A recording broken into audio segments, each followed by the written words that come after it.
downtown of Amelia Island. Info at ameliaisland.com/taxslayer. Baptist Health is a proud supporter of First Coast Connect. Baptist Health, committed to building a healthier community for all of us. More info at 202-4YOU or baptistjacks.com. The North Florida TPO is dedicated to transportation planning, funding, clean fuels, and new technologies for a vibrant, resilient, and connected region. More information available at northfloridatpo.com. This is WJCT News 89.9 Jacksonville. Up next, national and local news from NPR and the WJCT News team.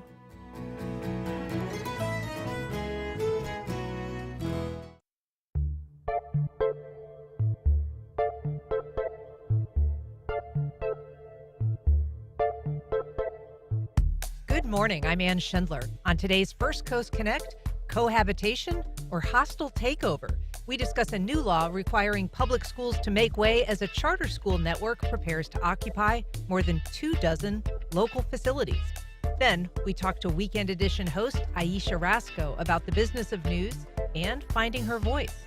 And from networking strategies to simulated boardrooms, we'll tell you about a program teaching adult skills to tweeners. Plus, an artist, oncologist, pilot author chronicles his kaleidoscopic life in a new memoir. Join the conversation.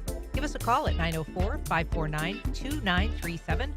You can also email First Coast Connect at WJCT.org or tag us on social media. It's all ahead this hour after the day's news. Live from NPR News in Washington, I'm Corva Coleman. The federal government shutdown is nearly 1 month old. Today, the largest union of federal employees is calling for immediate action. The American Federation of Government Employees is demanding that Congress pass a clean stopgap funding resolution and put federal government employees back to work. This has been the position of congressional Republicans. Democrats say they want Republicans to first take back their enormous cuts to federal health care spending, as health care premiums are set to soar.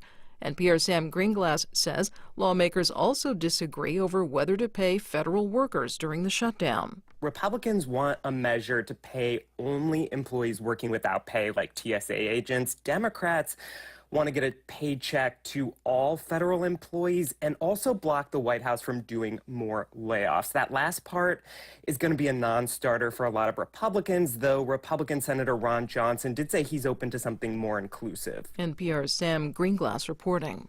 President Trump has arrived in Japan. As he continues his trip to Asia, he's focusing heavily on trade issues. As Adam Hancock reports from Kuala Lumpur, Trump began his trip with a visit to Malaysia. Trump presided over the signing of a ceasefire agreement between Thailand and Cambodia following their latest deadly border dispute in July. Trump also signed a flurry of trade agreements, including deals involving critical minerals with Thailand and Malaysia. US-China trade talks were held on the sidelines of the summit, with Treasury Secretary Scott Bessent saying a framework of a deal has been worked out in preparation for Trump's meeting with President Xi later this week.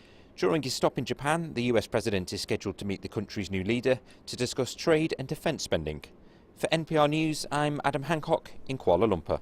Virginia Democrats are calling state lawmakers back for a meeting today at the Virginia State Capitol. The Democrats could launch a process to become the latest state to redraw congressional districts. From member station VPM, Jad Khalil reports the legislature would first have to rapidly amend Virginia's constitution. Virginia currently redistricts using a bipartisan commission. If Virginians want to return that power to the legislature, it would take a constitutional amendment. And legislators would have to approve the text of any amendment twice, once before an election and once after. This session could be the first approval, with the second as early as January. Virginia is in the midst of an election and picking a governor next week. That also means elected officials are off the campaign trail in the last days of voting. One big question is how that and the effort at large could affect voters' choices in the ongoing election. Virginia currently has 6 Democrats and 5 Republicans in Congress. For NPR News, I'm Jad Khalil in Richmond. On Wall Street, in pre-market trading, stock futures are higher. Dow futures are up by more than 240 points. You're listening to NPR.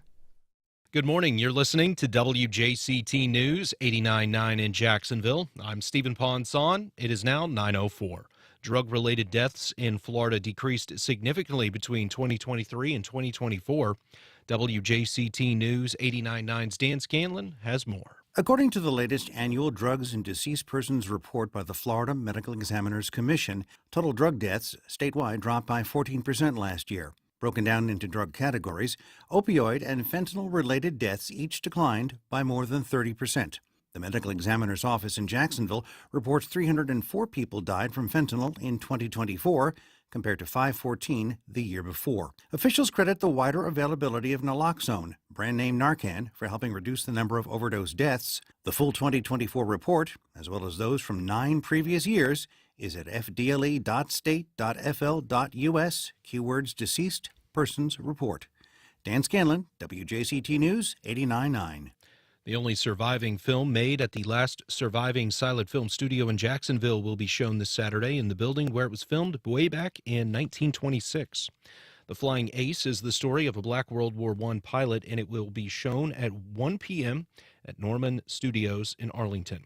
Music professor Tony Steve will provide live music for the silent film. The studio will also preview its slate of programs for 2026. Scattered showers are possible through the day today here in Northeast Florida. Highs will reach the upper 70s to lower 80s with cloudy skies. Right now, temperatures are in the mid-70s in Jacksonville. Support for NPR comes from NPR stations. Other contributors include the estate of Joan B. Kroc, whose bequest serves as an enduring investment in the future of public radio and seeks to help NPR produce programming that meets the highest standards of public service in journalism and cultural expression.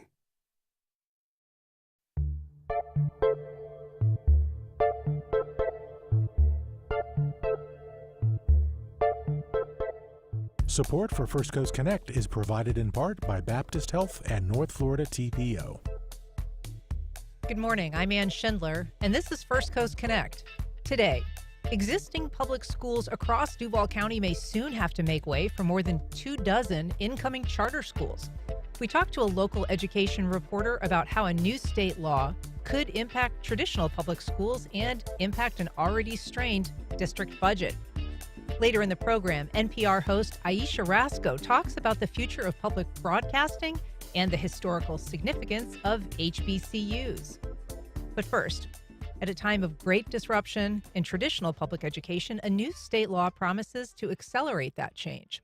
Here to tell us more is Megan Mallicoat, education reporter at Jacksonville Today. Good morning, Megan. Good morning, Ann.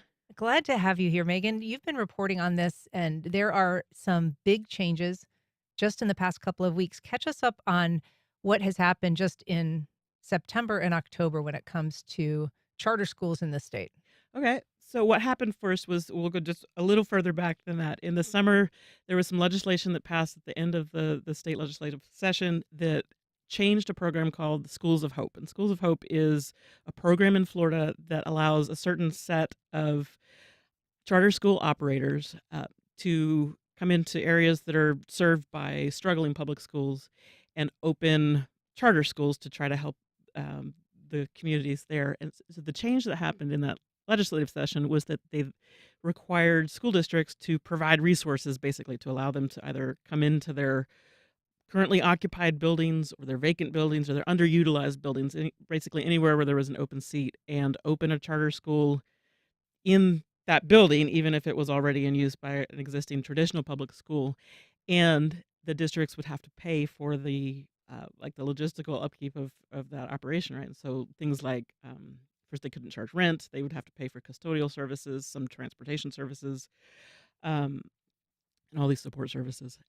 In September, the Board of Education for the state kind of set that in stone and voted to approve some changes in their policies that were necessary to make all that happen. So they basically codified this law that had been expanded and changed by the legislature. Right. And so now what we're starting to see is there's a set of 6 Schools of Hope operators that are on the state approved list to do this. And so we've started to see the first round of notifications, basically. They're not requests, they're notifications from these Schools of Hope operators saying, we're going to come into these schools and here's where we're going to do it and this is what we're going to do. And so you broke this story for Jacksonville Today of this one particular applicant, I guess you would call it, or a charter school network that is notifying the Duval County School District that it's coming. Right. And the reason I say notifications and not, requests or anything like that is because the district does not have a whole lot of recourse to be able to say, no, this is not a good place to locate the school. We'd rather you do it here or somewhere else. They can make a suggestion to ask the school to do it somewhere else, but the school does not have to accept the suggestion. So it's largely just a notification process. And you did a public records request, and you found that there were 25 of these notifications that had gone out that the Duval County School District received. Where did they get them from? Right. So they got them from Matter Academy, which is a Miami-based charter school. It's a nonprofit. They're owned by a company that's a for-profit, but they received them from this Matter Academy. And the reason we started looking in Jacksonville was because they were going out to districts across the state. And 25 was just an astronomical number. So we've heard of districts in Central Florida getting maybe 2 and 3 notifications at a time. But there's a very small number that got a large number of notifications, and Duval's among them. Is there anything that you can see in the way of a pattern between the counties that are getting more than 24 notifications from Matter Academy that Matter Academy is coming to their district? So I think it comes down to the large urban districts. We've got Broward getting, I think they said somewhere around 25 or 30, and Hillsborough County getting 25 or 30, and now Duval getting 25. And those districts both have more traditional public schools than Duval, but they're right up there in the set of the state's top. So how big of a impact would that have on the school footprint in Duval County, and what kind of schools are they targeting? I think that it's hard to say exactly what the impact would be at this point, but we can speculate some possibilities just based on the numbers that it would change. And so Matter's notices specify that if you add them up, they had an attendance or an enrollment projection for each school. If you add them up, it's about 11,000 students, which is a lot of students. The district enrolls about maybe 10 or 110, 112,000 in its traditional public schools already. So that's a fairly significant chunk of its enrollment. And from the state, districts get about $9,000 in pure per student funding.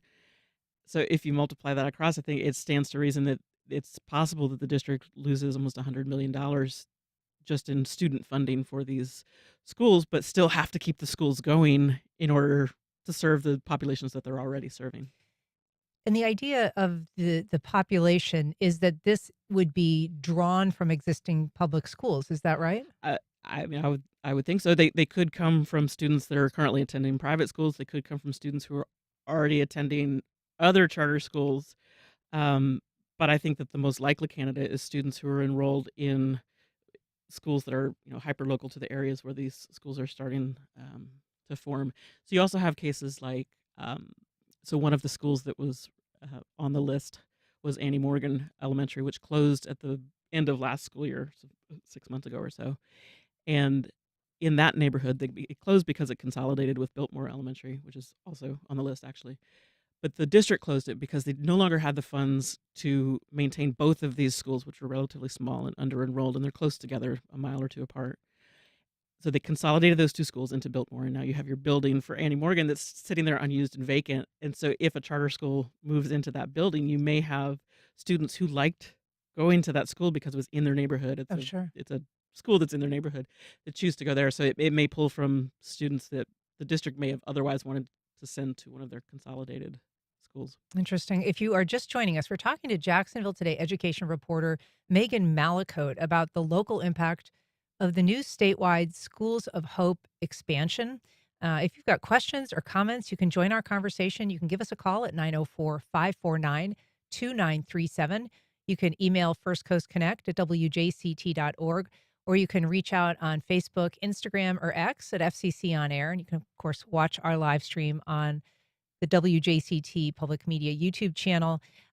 Megan, it would be helpful to just remind folks, what are charter schools? Sure. Charter schools essentially are publicly funded, privately operated schools.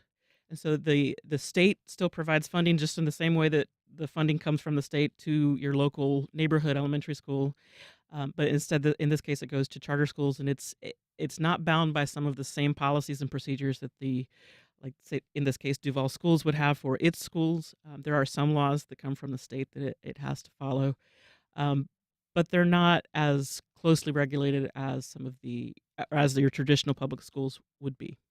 And they are, one big difference is that the Duval County School District is run by an elected school board. Mhm. And the school board, they do have boards at charter schools, but they are not elected, they're appointed. Um, and they are not necessarily perhaps accountable then in the same way.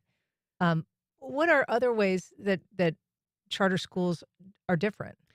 Um, so some of them will have a special focus on a topic that they like. You see some charter schools that focus on a curriculum that's maybe I don't know. Someone once was nature based, so maybe works on getting the kids to focus on these things, or you have some that are certainly more conservative driven. You could have some that are, in theory, more driven by policies that the other political side would appreciate as well.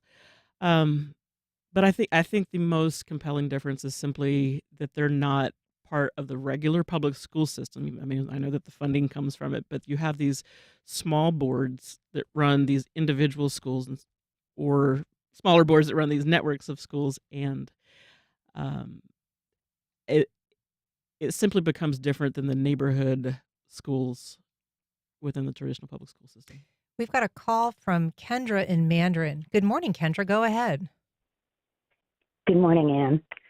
So, two of the problems with charter schools, of which there are many, are funding and dislocate. Let me start over. One of the problems is that after we do the 10-day count in public schools, the money follows the kids. So if the kids have gone to a charter school, the money follows them. Another problem is the lack of services. That's the second problem. Charter schools have very little accountability. That's a third very serious problem. And if the kids are not getting the gifted special needs or other services that they require, or for any reason are dissatisfied, when they return to the public school, those funds do not follow them back.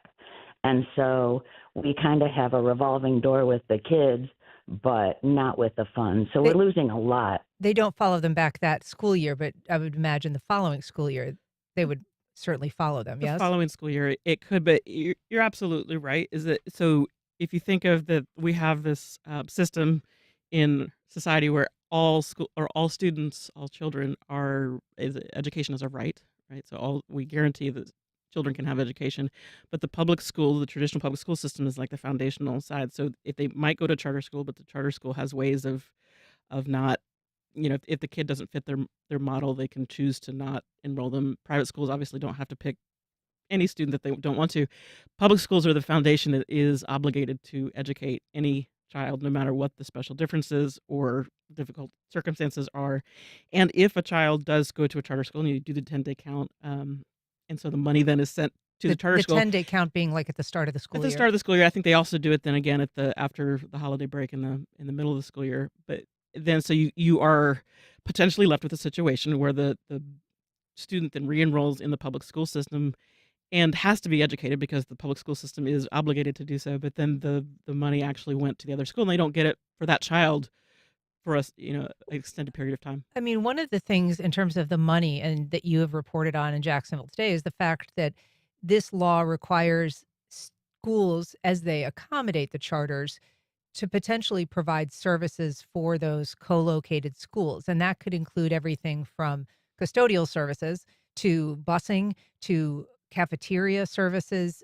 So it's possible that the money could follow the student from the traditional public school to the charter school that's co-located there, but the traditional public school would still be paying all of those costs for that student. Yeah, and I think that there's a lot that's still somewhat unclear as to how this would even work, because if you think of something like transportation, the state doesn't fund transportation at 100%. It funds it at about 30%.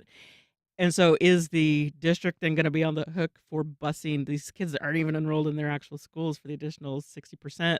I don't know. That's We've got a call from Yasmina in Arlington. Good morning, Yasmina. Go ahead. Hi, good morning. Thank you so much for covering this bad policy, bad legislation. I just wanted to reference that this is a complete hostile takeover to our public schools, our traditional public schools, our charter schools. I like to call them as squatters, is what they're going to try to be doing in our traditional public schools.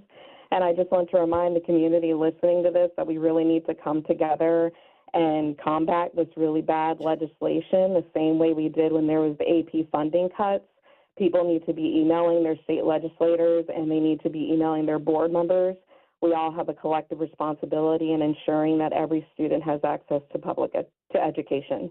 Thanks, Yasmina. We also have a call from Tom on the west side. Good morning, Tom. Go ahead.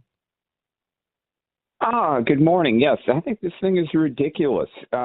It's just an illegal subsidy of one school that favors it over all the others that are going to have to be making all the payments for rent and utilities and everything else. The only thing this school is paying for is staff. And yeah, hopefully the other charters that compete with this one will sue and maybe get this changed because, like I say, it's absolutely ridiculous. Thanks, Tom. Megan, somebody had quoted in one of the stories on this in another publication, someone comparing it to as if Lowe's had to allow Home Depot to come in and, pay for their rent and sell their material from, but in terms of the money, right now the school district is facing something like $100 million shortfall. And they've been doing this, this very difficult and painful process of closing and consolidating schools because they're trying to save money. Are these buildings that are now being vacated due to consolidations, are those buildings that the school district had planned to sell and make money from? Or what happens to that if there's a vacant building that's created by this financial necessity and then the charter school comes in and begins operating there? That is an excellent question, and I don't think that we have a clear determination of what the outcome would be there yet. But it's certainly something that needs to be addressed because that is the case here in Duval, and I would imagine it's the case around the state as well. That our district has been in the process of trying to sell some of these buildings that are now vacant. It's not a quick process because nothing in government moves quickly. Right. So they have to declare the buildings as surplus and then go through a process that just takes some time in order to offload the buildings. And they're in the middle of this process for several of these buildings. So I honestly don't know if this means that they have to put that process on pause and allow Matter to come in and open a school in these buildings that the district had already deemed were not in good shape and not worth renovating, too expensive to continue to operate. Does that mean that the district then has to pay for renovations in order for them to be inhabited by children? I don't know. It's an excellent question. There's another question that's been raised in terms of, school districts that are growing, which is not really the problem that Duval has had as much. But, there are a lot of counties that are experiencing a lot of growth. If a county builds a school and it's not fully at occupancy, and therefore it's not counted as a fully occupied school, which opens it up to this schools of hope possibility. Is it possible that a school is kind of built in anticipation of a growing student population, that it could be kind of co-occupied by a charter school until that happens? I would think so, the way that the legislation reads. But again, that's a great question too. So we saw our neighboring county in St. John's, who's an example of a very fast-growing county. They received one letter from Matter Academy to use the building. I believe it was First Coast Technical, and would that be something that they would? They don't. St. John's doesn't often build schools that then have all this extra space in it because of their overcrowding problem. But I suppose that in theory, it could. The law requires the districts to send out a report at certain time intervals saying where their extra space is, and so that these schools of hope operators can sign up for it, I guess. So I don't. In theory, it could. Part of this expansion, the idea behind the original Schools of Hope was, as you said, to kind of go into low-performing districts, provide options for parents, an alternative of some kind, or perhaps a focus that would, allow some kids at those underperforming schools to find a niche that allowed them academic success. One of the things that changed in this last legislative session was sort of a broader definition of what constitutes a school that a school from Hope can kind of move in and operate alongside. Right. It's if you look back, so the program started about a decade ago, a little less, with $140 million influx of cash to provide extra funding to schools that needed it in these certain areas that needed help. So at first it was also open to public schools. And so if you look into Jacksonville, there was some school in Arlington that applied for these grants, basically didn't receive it. But now you have a School of Hope operated by Idea Public Schools that's literally just down the street from where this elementary school was. And I mean, I suppose that it makes sense to want to provide some extra funding to these schools that need help in these areas. But yeah, the process and the procedures have shifted away from that model towards a model that's simply charter school operators. We have a question from Anita on Facebook. She's saying, appointed members of boards of charter schools. Is this information available to the public? The membership, the board membership of a charter school, like a public school, is publicly available. They're not always necessarily a close. They sometimes are managed on a regional basis. Sometimes. And so charter schools, because they are publicly funded, are still subject to the same public records laws that our government entities and public schools are. However, because they don't run through the same system through the district, it can be much more difficult to get the records. They're not. Well, it's difficult to get the records from the district anyway. I mean that's true. Yes. As you found. Yes. So even a layer even more difficult beyond that. In that they don't have some of the same obligations to report to these central central data places and things like that. And they may not be familiar with public records law in quite the same way. They don't receive perhaps as many requests and maybe aren't accustomed to processing them. That's right. But in theory, yes, the boards should be public. They, in the ones that are regionally run, they'll have regional boards. And then many times the school itself will have a board of locals. Yeah. Ricardo emailed, this is just the last step in the long path towards privatization of public goods and services. Teacher unions and everyone else who is paying attention pointed this out when they started passing charter school and school choice laws. Remember Mr. Corcoran, the charter school executive turned state senator turned education secretary, follow the money and forget about the kids. Megan, there is, a money aspect to this because, as you said, a lot of these charters are operated by nonprofits, but often those nonprofits are operated by for-profit entities that are often making a substantial profit through the essential privatization of public education. Right. So that creates an interesting trail of money to follow. In this case, Matter is part of a for-profit company called Academica that has been around about about the same amount of time of Florida school choice programs in the state. It was founded right in the late 90s. And so it certainly creates some interesting financial transactions to investigate. And not always easy to trace as like a lot of, activity in the sphere of public financing of campaigns and such. A lot of that money is dark money. A lot of that money is moved through various entities, and it's a little hard to track. Right. So you see things like donations from some of the companies moving to some PACs, moving to other companies moving back to PACs and candidates, and it does create a very circular trail. I want to ask you about the projections for growth that Matter has put forth in some of these districts where they've said what their expectation is within a 5-year period. It would suggest, at least in some districts, that their projections would be to basically absorb the entire population of the school that they are co-locating in. So in essence, that they would begin operating in a school and within that 5-year period, at least have that same number of students that are currently in that school. Right, or certainly they would have maybe more than 50% of the students that are using the resources in that school. So when it comes time to sharing things like the cafeteria and the gym and all these other resources that are like common areas to the students that the public school, the traditional public school, is supposed to share equally with the charter school, if they actually have more students enrolled, then I'm not sure what that does to our kids in traditional public school. But yeah, their projected enrollment numbers are quite high and compared to the overall capacity of the buildings. In addition to following your great reporting on Jacksonville Today, what do you think parents should be paying attention to in this conversation? I would look to this, the list of schools, which we have on Jax Today in our original article about it, the list of schools, and it's quite possible that a school in your area is impacted, and that would, of course, impact the way that your children are. Yeah. And you also, point out where those schools are and, the fact that they would largely impact north and northwest side of the district, which is important to note. There's a lot there. Megan Mallicoat, you're doing great reporting as usual. Thanks so much for coming on today. Thanks, Ann. All right.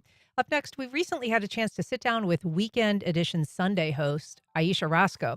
She's the editor of a new book of essays, HBCU Made, a celebration of the Black college experience. We spoke to her about the changing news landscape and the path to finding her voice.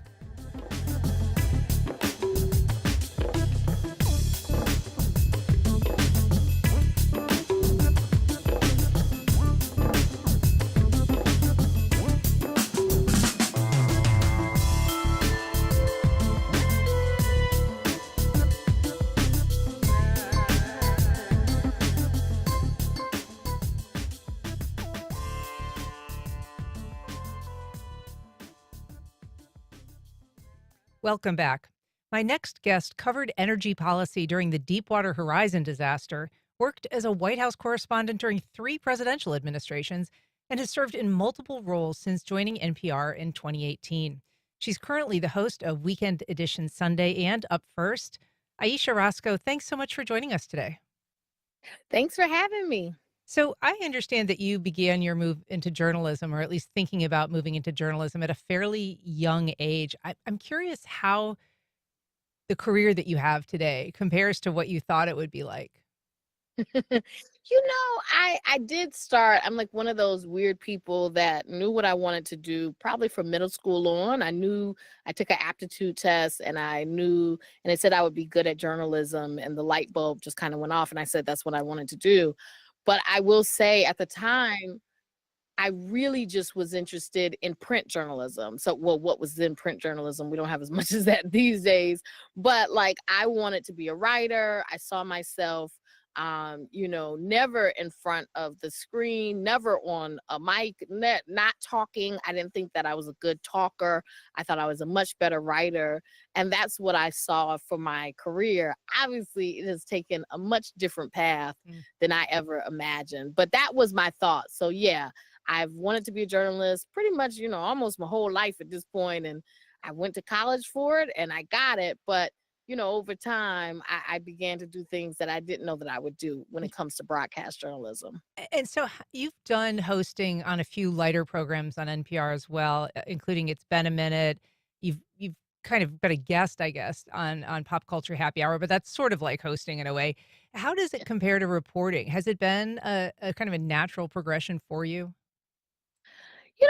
I think that it has been a sort of a natural progression, but it is different.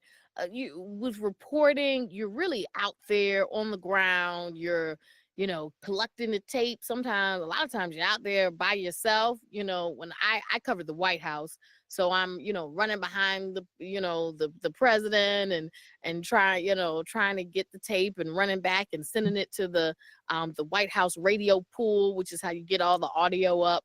For everybody that's not able to be in the room with the president. And so like, it's very like on the ground and visceral. Whereas when you're hosting, it's, even though you do go out and you do trips and stuff, a lot of the times you're in the studio and you're kind of bringing people in. And I look at hosting as really like bringing someone into my home if NPR was my home, right? Yeah. You're bringing them in and you're kind of guiding them along and you're giving them a tour of the world and what's important and what you think they should know, but you're trying to like hold their hand as you do it. So through the sad things, through the serious things, and through the, things that are a bit more fun. So you're kind of trying to guide them through it all and just letting them know that you're there with them, they're not alone. You're kind of known for this upbeat and very joyful delivery on the programs that you host, and it's kind of a departure from the ordinary radio voices I think a lot of people are used to. But there's been a fair amount of attention to your voice, and there's a lot of people that feel that it's really opened up the field. A lot of reporters who say that it's help them find their own voice? Mm. No, I take it as such an honor, and I'm still, always shocked, or surprised, or just like it really, when people feel like I've made an impact, it's something that, it sticks with me. And I am always, I'm grateful, and I'm grateful to NPR because they just let me be myself, and they told me to be myself. They said, we want you to sound like yourself, just the best version of yourself. And we want you, and they really stuck to that. They didn't tell me to clean this up or change this or you're messing this up. They always work on me pronouncing everything correctly and all sorts of names. And we work and we get it right. So it's not like they just said, just do anything. But they never tried to take the me out of it. They never tried to make me be someone else. And so I'm very appreciative of that. And I'm grateful that that has connected with so many people. Last year, you edited a book about HBCUs called A Celebration of the Black College Experience. And it's a book of essays that really look at the impact of historically Black colleges and universities. You also attended HBCU Howard in Washington, D.C. How did that, do you think, prepare you for the work that you do today? Going to Howard University, it really, it's a very high bar there. It's a very high standard. I always say, like, going to Howard, it's really ingrained in you from day one that there's no half stepping. You got to show up. You got to show up correct. You have to, and Howard can be a pretty tough audience, right? Like, they expect the best and they'll let you know if it's not. And so I definitely learned that you have to put your best foot forward, and that you have to really show up prepared, show up ready to deliver. And that, you're always representing not just, I'm not just representing myself, I'm representing my family. I'm representing so many people who have come before me, who have given so much for me to have the opportunities that I have. So you really also get this sense of the history, that we are standing on the shoulders of giants, that all of these people work so hard, so many people whose names we'll never know, who worked so hard so that I could have a better life, so that people could hear me, someone like me, on the radio. And they opened those doors for me.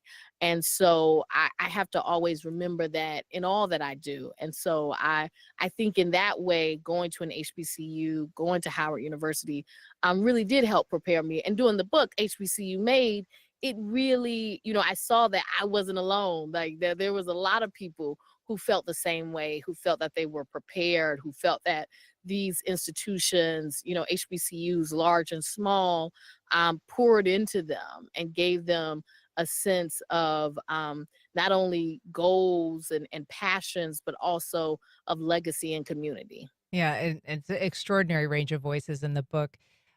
I guess I kind of have to ask you about, some hard times at NPR.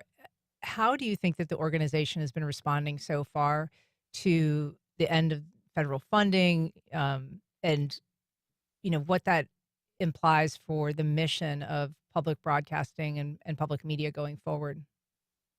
I mean, from my perspective, they've hit the ground running. They really are trying to, do everything that they can, to shore up the member stations, support the member stations, and support the mission. And I think, just as a host, and with, talking to all the other hosts and other people at NPR, what I see is people who are really, determined to help as much as they can. And I think that that's one of the things that I love about NPR, is that it's not just a love in the headquarters, but there's really a broad support, from the member stations and for the member stations. People want to help. People want to help and see what can they do to shore up all of the NPR network, because that's really how we're able to do what we do, is because you have all of these member stations with reporters on the ground every day,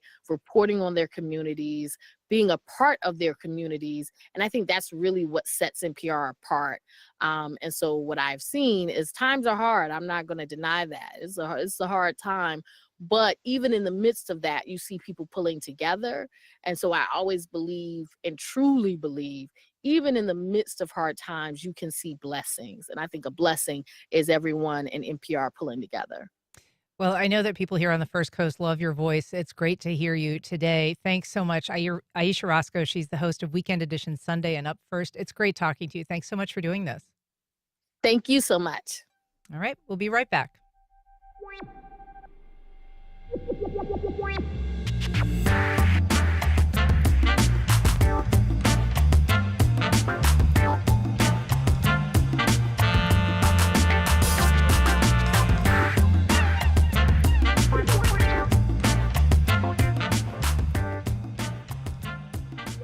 Welcome back.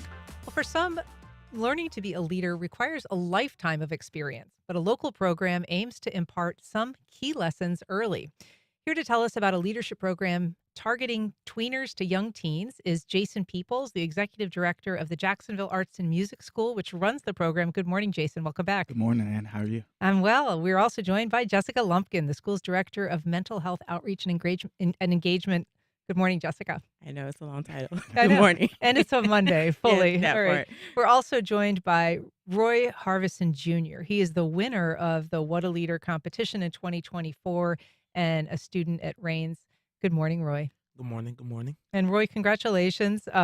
We should say, so you won in 2024 in this program, What a Leader. You are, for those watching our live stream, wearing the What a Leader jacket, which was one of the things that you won in this competition, and looking very handsome. But tell us about this program, why you chose to get involved in the first place, and then, what winning it meant to you. I chose to join with the leader for the leadership abilities that it brought me. The Confident Five, and actually meeting Ms. Lumpkin. I met Ms. Lumpkin in 8th grade, and we met up again in 9th grade for this program. Winning this program was a lot to me. It really put my voice out there of my leadership abilities and the things that I can do to really help the community, be an advocate for the youth, and just show my leadership abilities. And you mentioned the Confident Five. That's sort of one step in this process. Jessica, this is a competition, as we said. Yeah. What is the Confident Five? How were those qualities assembled and decided on as priorities? Yeah, so the What a Leader program is a youth competition and program. And so myself and my colleagues, we go to different schools and different organizations around Duval County, and we teach the 5 competencies, which we call the CPR. We're kind of reviving social skills, because we're getting a lot of lost in kind of like the phone technology, not being able to exhibit and have a conversation face to face. So within round 1, which is what we're going to be talking about on November 5th, where students will have to compete, we hyper focus on confidence. So being able to go to a stranger and talk and introduce yourself. So the Confident Five is a firm handshake, eye contact, name exchange, and a meaningful conversation, and then closing out a conversation to bridge a conversation or a relationship in the future. And so we teach them the importance of that, which is the essential steps of networking. I mean, it sounds like sort of basic stuff, but it's so important, and actually giving kids the steps to go through. This is what the handshake should look and feel like. This is what it means to make eye contact. This is what it means to sort of have a meaningful exchange, saying all the right things. Yeah. Yeah. So it's real important. There's a lot of studies showing that a lot of college students are getting, fired and not being able to move forward in their career because of the lack of communication skills. So us starting with the students from 6th to 9th grade really help us focus and help them understand the importance of it. So as they start building their academic career and then furthermore into their actual career, they're able to have those foundational skills. Yeah, Jason, tell us about that. I mean, obviously the focus of JAMS, the Jacksonville Arts and Music School, is arts and music, right? And also helping kids who have those skills convey them and present them in a way that, has some of these same elements. But leadership in particular, why is that something that you all wanted to really drill down on? Yes.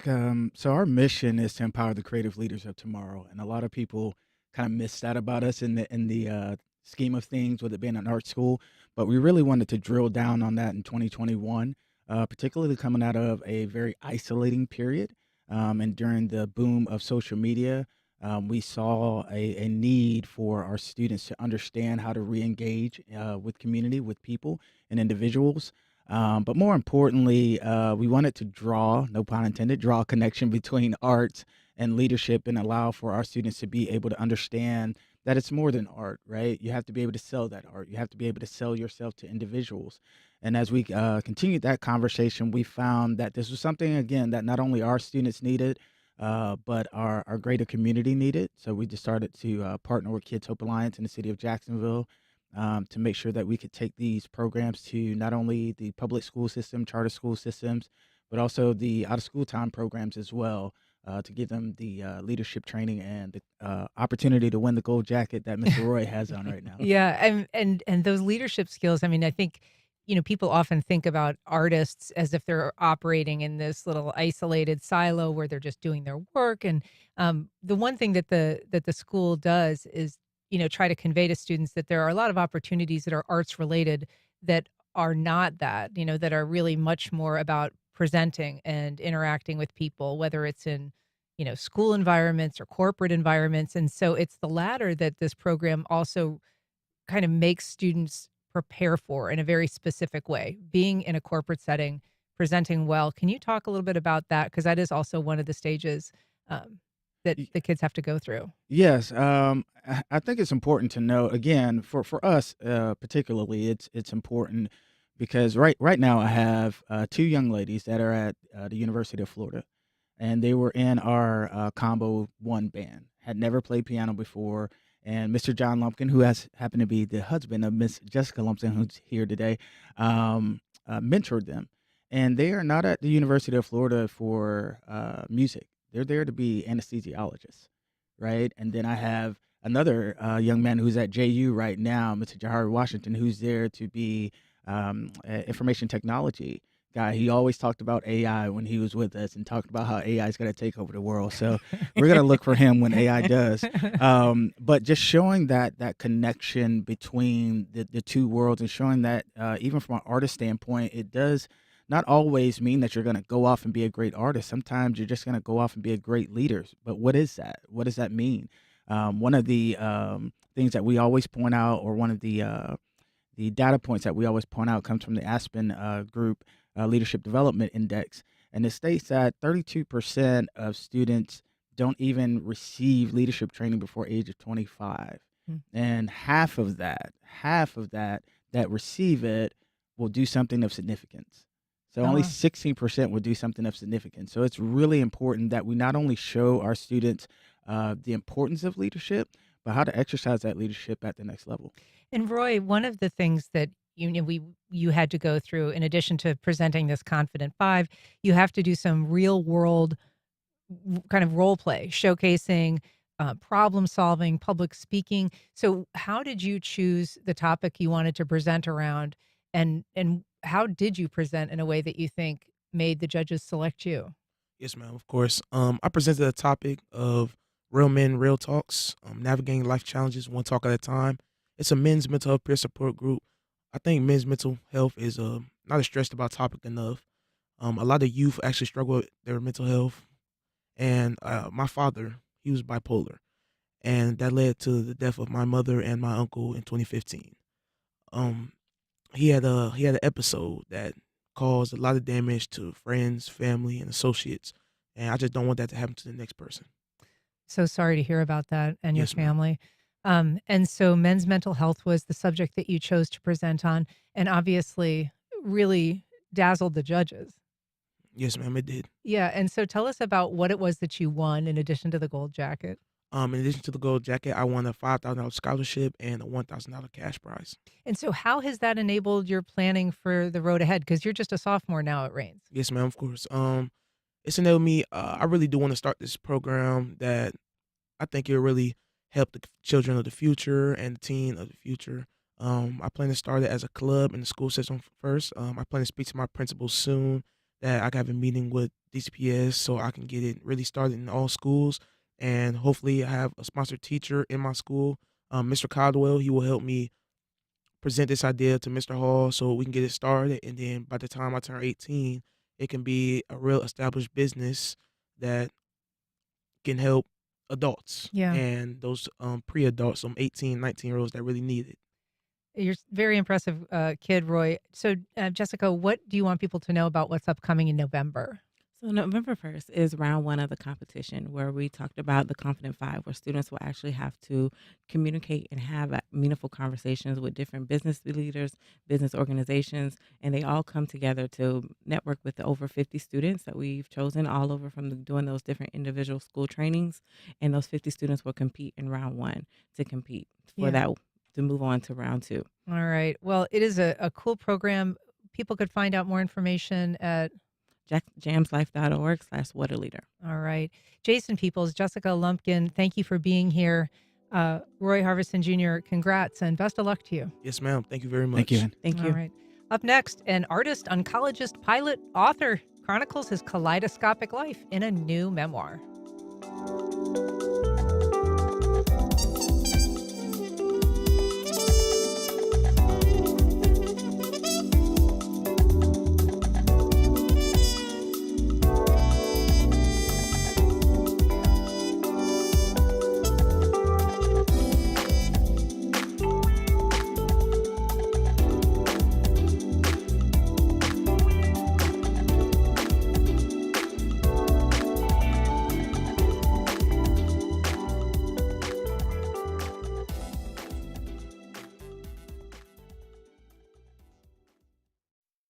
Florida eye specialists and WJCT present Tired of Looking Tired? Eyelid Surgery, Indications, Insurance, and Outcomes with Dr. Irene Lee, an oculoplastic surgeon, at a free lunch and learn on Tuesday, November 4th. Registration at WJCT.org/events.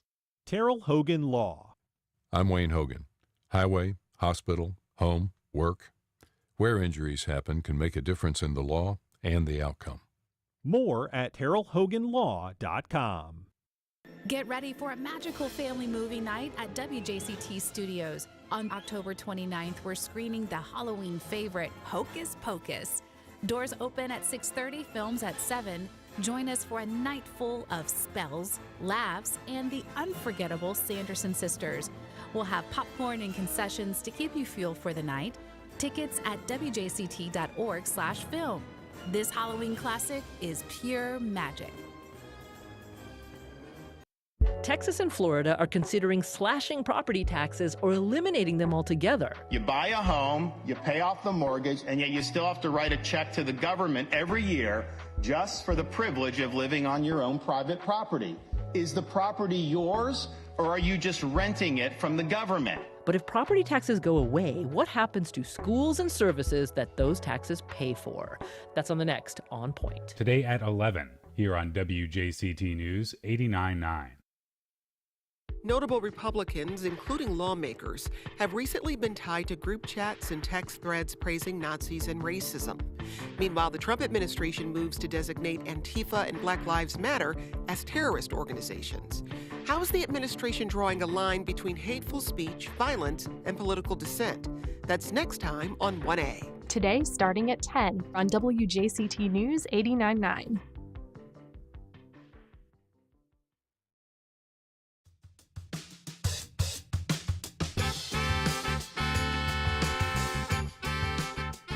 Welcome back. My next guest has a more varied resume than most, having traveled the world as a pilot, radiation oncologist, and artist.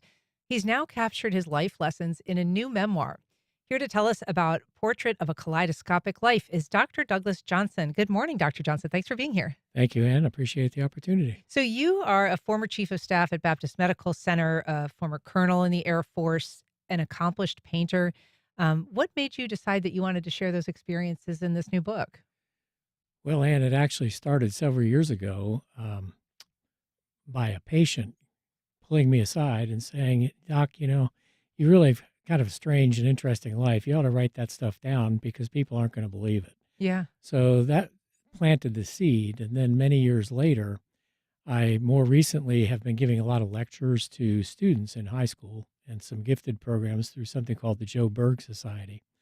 And I've noticed that there's a disconnect in a lot of students today in that in our day, let me back up. In our day, when we wanted to do something in life, we basically just kind of threw our hat in the ring, did it. If it didn't work out, we switched to something else. No harm, no foul. But today, I noticed a lot of students get so upset about possibly making the wrong choice. They're so inundated by social media, and they're so afraid to make a wrong choice. They're not making any choice at all, and they're sitting by the sidelines. And certainly my life, hopefully by example, shows that there's no easy path, and there's fits and starts. It's 2 steps ahead, 1 step back. Whatever you think you're going to be doing today may be completely different tomorrow, but that's okay. And so the book, I decided the time to put it out was now, because it's meant to be a reassurance to several groups of people, not just the kids who are trying to figure out what to do in life, but even professionals who are they think they're trapped into one thing, even though they're not happy. And my thrust is, look, I did many different things. I started off in completely different fields and ended up completely different areas that I thought I was ever going to be in. And so what is it, do you think, that other than, not being tied fast to a specific destination or a specific set of goals, what allowed you to do that, and to cast such a broad net in the things that you were doing? Because they really are all over the place in terms of, being artistic, some very scientific, some very regimented, like serving in the Air Force. Well, it all ties together, and it's amazing, actually. In fact, the reason the book is called Portrait of a Kaleidoscope Life is really a kaleidoscope kind of captures what goes on for all of us. I mean, you look through a kaleidoscope when you're a kid and you see different pretty colors and what have you, and different patterns. You look away just for a second and look back in it, and it's different.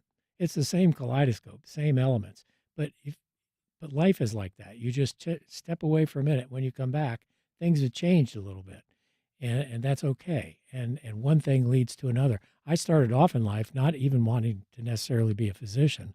I wanted to be a pilot, and I grew up in the era of NASA going to the moon and everything. I really wanted to be an astronaut. So, and so that's what led to, well, how get best to be an astronaut? Well, maybe I need to learn to be a pilot. Well, to be a pilot, maybe I get the Air Force to pay for it, and blah, blah, blah, blah, blah. And one thing led to another. Well, that didn't work out, and that's okay. And that's part of the book.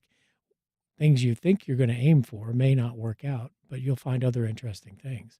And, that's one of the things that led to medicine, because I understood that, well, with the space shuttle era, they weren't taking pilots, but perhaps they could use a physician in the space shuttle program. So that led to medical school, and the artistic thing has been all through my life, and that's a whole separate topic. But one of the things that comes up in the book is I'm a military brat, as are many people in the Jacksonville community, and we moved around a bunch. My 12 years of grade school, I went to 11 different schools around the world, and the one thing that tied it all together was artwork, because I found that no matter where we went in the world, we could find a piece of art that really kind of sewed together in one painting our experience in that spot.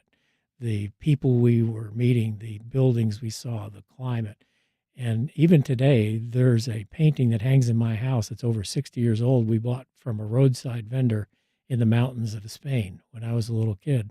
And that, to me, encapsulates all of our experience in Spain.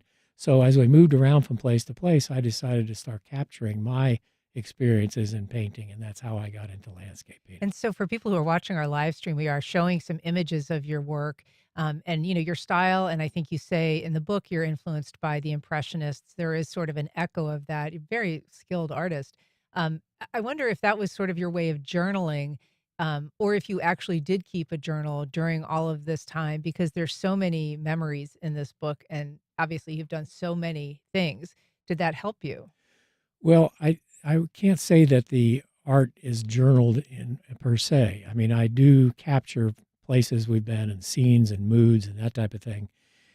Interestingly, the ability to write the book came about because I was a military brat. Because we moved so frequently, it's very easy for me to pin down where I was based on a year. Mm. So I could go back, and actually the framework for the book only took a few days to put together because all I had to do is fill out the timeline. Then I filled in memories. And as you know, when you start writing one thing, and memories of 5 other things start coming out. Dr. Douglas Johnson, thank you so much for being here. The book is called Portrait of a Kaleidoscope Life. Appreciate it. Thank you very much. And thank you for listening. Join us tomorrow when we talk to the reporter behind a previously unreported story of an attempted assassination of Martin Luther King Jr. in St. Augustine. I'm Ann Schindler. You've been listening to First Coast Connect on WJCT News 89.9.